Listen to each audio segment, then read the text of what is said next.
Hello, newly recruited officers. Today I'll just be showing you the basics of a public officer and your role and what you should be doing, such as patrolling and how to gear up, etc.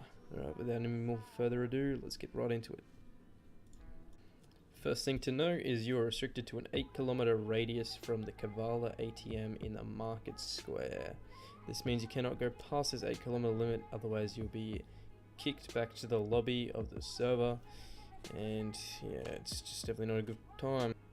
Secondly is gearing up. So you spawn in with a P07 9mm, which is really effective at close range. However, since it's just a pistol, can't sort of spray at enemies, so it is a bit of a disadvantage. But what you can do with the 100k you spawn in with is buy a Mark 20, which has been recently added to the public officers loadout, which is extremely effective up to 300 meters with a RCO or ERCO, whatever scope you can put on it. It's a really great firearm. Thirdly is the police item kit, which allows you to quickly gear up and contains all the necessities that you need to perform your duties, such as like your hot coffee and your donuts, as well as some spike strips and fuel kits, etc. It's a really quick way of gearing up. Just make sure you have a backpack, otherwise you won't have enough space and you'll lose most of the items in there. Another note is the police lives. So police lives allow you, once you die, to respawn with all your gear on them.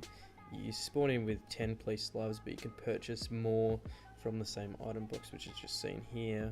The police lives gets more expensive as you go up in ranks, but forget it, they're fairly cheap.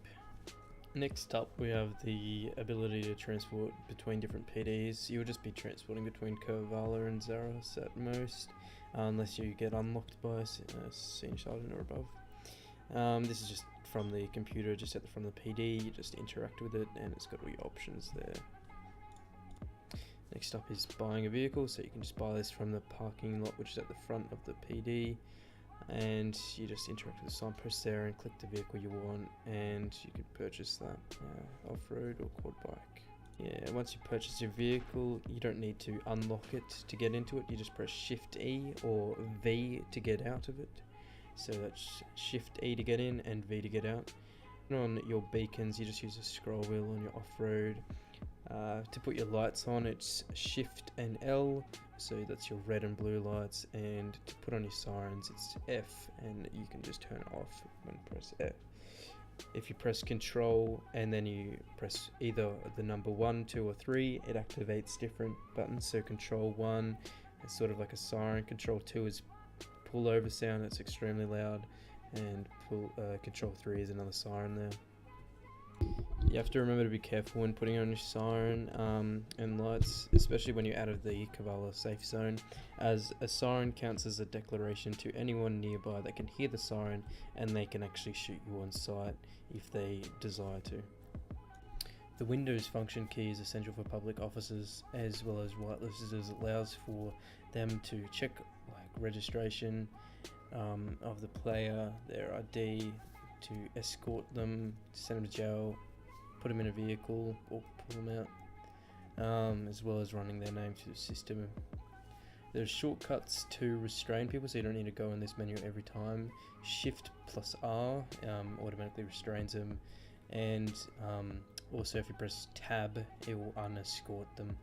So here you see the handcuffs. If you run your mouse over each one, it'll tell you their function.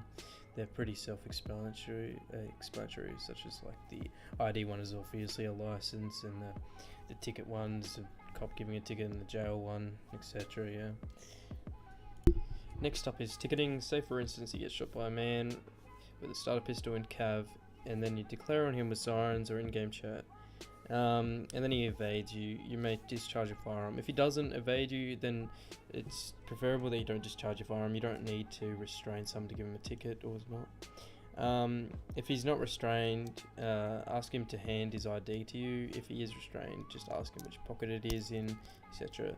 If he doesn't comply and won't tell you where his ID is, or doesn't give you the ID, you can use rangefinders and pretend that they're a facial recognition device that will scan his face to tell you who he is, or you can pretend to do a blood sample.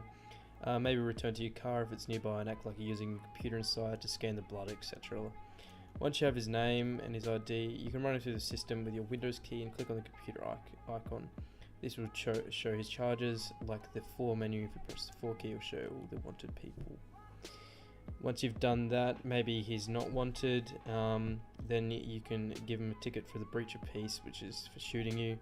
You can have a look at all the tickets when you click check amounts, which will show what ticket is and how much you should charge for certain things. So breach of peace, such and such, and then you would ticket him for that. You're gonna have to give him 3 chances to pay the ticket.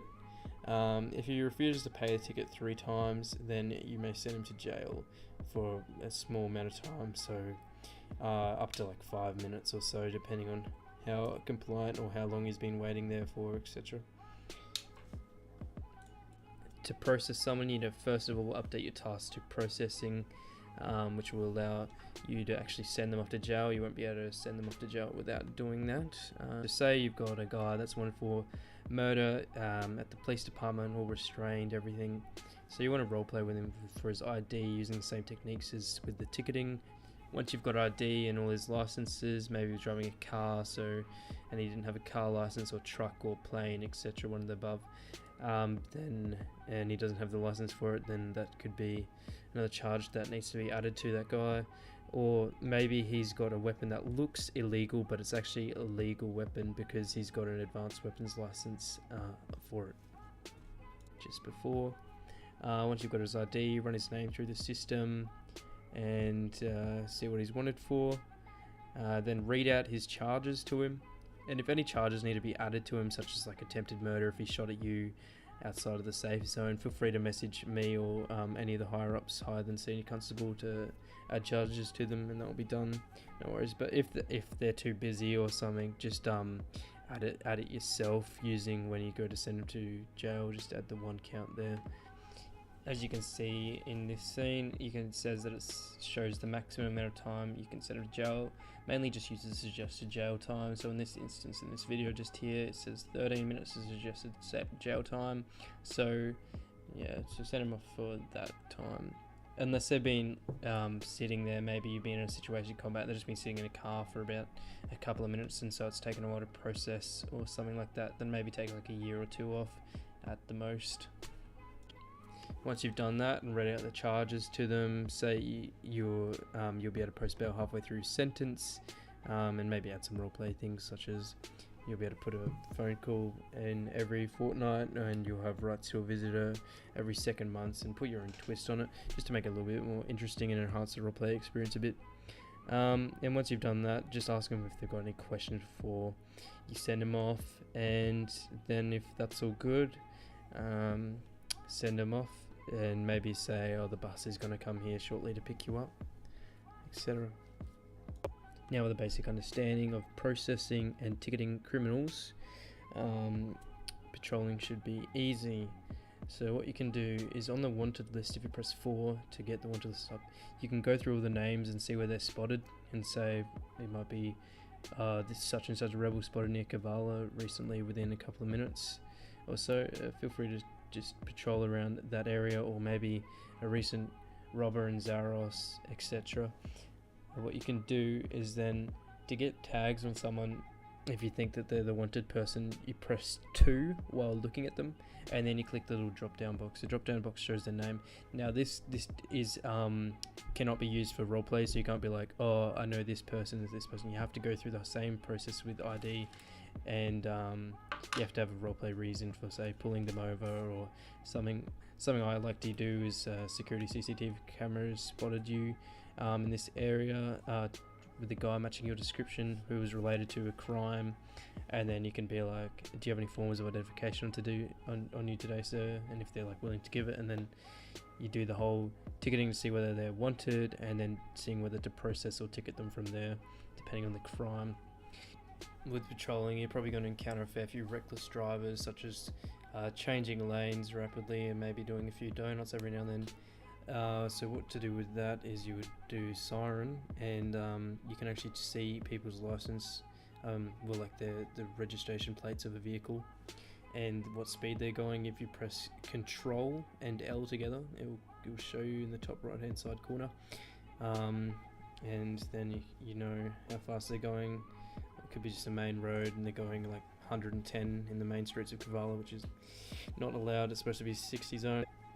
The main duties of a cadet is to keep the map tidy of vehicles. In like Kavala, maybe there's a vehicle blocking spawn point there, dealing with that issue and responding to minor crimes such as core gas robberies, or just some general robbery in maybe a peach field or so, and to work as a group with other officers, and especially when you get a chance to play with the higher ranks, if they unlock you or whatever, to keep your communication really clear with them and not having pointless banter when there's certain combat going on. You're not expected to know everything, but you're just expected to have a basic understanding, especially the police procedures and the rules, e.g. like not to just raid by yourself, getting right at one, all that jazz.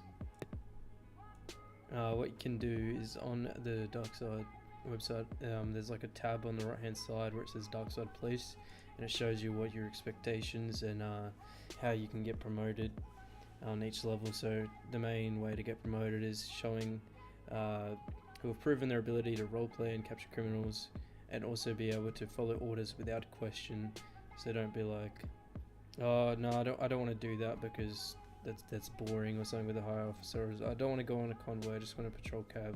You should really like take these opportunities to work with the higher ups, as you'll become a better player for sure, and it'll be a lot more enjoyable for you. These are just the very basics of becoming a public officer.